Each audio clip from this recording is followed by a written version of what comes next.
لبنان کا سب سے مالدار آدمی ایمل البستانی تھا۔ اس نے اپنے لیے ایک خوبصورت علاقے میں جو کہ بیروت کے ساحل پر تھا قبر بنوائی کہ مرنے کے بعد مجھے اس قبر میں دفن کیا جائے۔ اس کے پاس اپنا ذاتی جہاز تھا اور جب دھماکہ ہوا تو وہ جہاز سمیت سمندر میں ڈوب گیا۔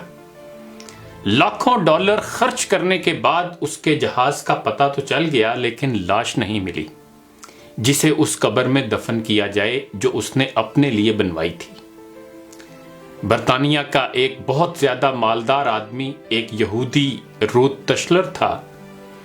وہ اتنا دولت مند تھا کہ کبھی کبھی حکومت اس سے قرض لیتی تھی۔ اس نے اپنے عظیم الشان محل میں ایک کمرہ اپنی دولت رکھنے کے لیے مختص کیا تھا جو کہ ہر وقت سیم و زر سے بھرا رہتا تھا۔ ایک دفعہ وہ اس کمرے میں داخل ہوا اور غلطی سے دروازہ بند ہو گیا۔ دروازہ صرف باہر سے کھل سکتا تھا، اندر سے نہیں۔ اس نے زور زور سے چیخو پکار شروع کی لیکن محل بڑا ہونے کی وجہ سے کوئی اس کی آواز نہ سن سکا۔ اس کی عادت تھی کہ وہ کبھی کبھی بغیر کسی کو بتائے کئی ہفتے گھر سے غائب رہتا تھا۔ جب وہ کسی کو نظر نہ آیا تو گھر والوں نے سوچا کہ حسب عادت کہیں چلا گیا ہوگا۔ وہ برابر چیختا رہا یہاں تک کہ اسے سخت بھوک اور پیاس لگی۔ اس نے اپنی انگلی کو زخمی کیا اور کمرے کی دیوار پر لکھا، دنیا کا سب سے مالدار آدمی بھوک اور پیاس سے مر رہا ہے۔ اس کی لاش کئی ہفتے بعد دریافت ہوئی۔ یہ پیغام ہے ان لوگوں کے لیے جو سمجھتے ہیں کہ مال و دولت ہی ہر مشکل کا حل ہے اور دنیا کی ہر ضرورت اس سے پوری کی جا سکتی ہے۔ دنیا سے جانا ایک بڑا حادثہ ہے لیکن ہم نہیں جانتے کہ کب، کیسے اور کہاں جانا ہے۔ انسان سفر پر جاتا ہے اور پھر واپس آتا ہے، گھر سے باہر جاتا ہے اور پھر لوٹ آتا ہے، لیکن جب دم نکل جائے تو پھر کوئی لوٹ نہیں سکتا۔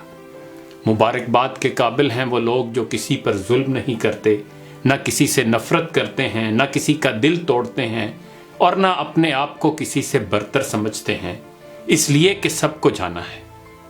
ایک آدمی ٹیکسی میں بیٹھا تو دیکھا کہ ڈرائیور قرآن سن رہا ہے۔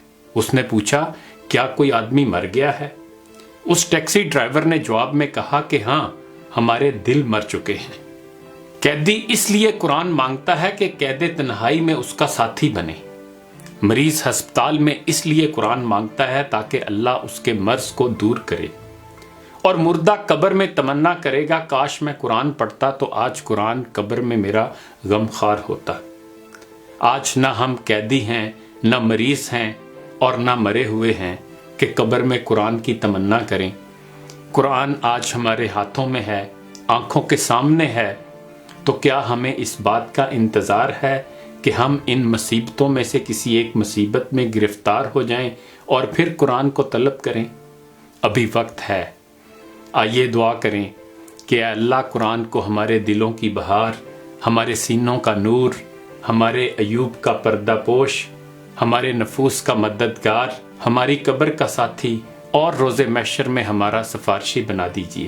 اے اللہ ہمیں قرآن کے حقوق ادا کرنے کی توفیق عطا فرما دیجئے۔ اقبال نے بھی ہمیں جھنجھوڑنے کی کوشش کی تھی، زمیں کیا آسماں بھی تیری کجبینی پہ روتا ہے، غضب ہے سطر قرآن کو چلیپا کر دیا تو نے، زباں سے گر کیا توحید کا دعویٰ تو کیا حاصل، بنایا ہے بت پندار کو اپنا خدا تو نے۔